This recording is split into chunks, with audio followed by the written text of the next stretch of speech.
Gagawa po tayo ng scramble egg. Ayan, may malaki tayong itlog.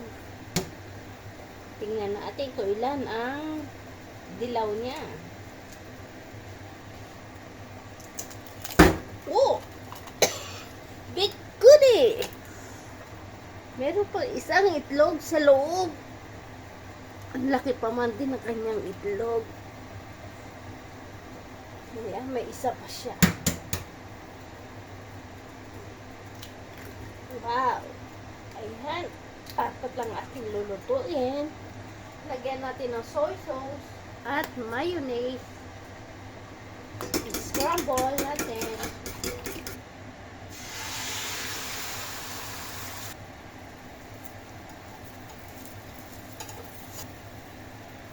Pinapagbaligtad, maguyaki ang tawag dito.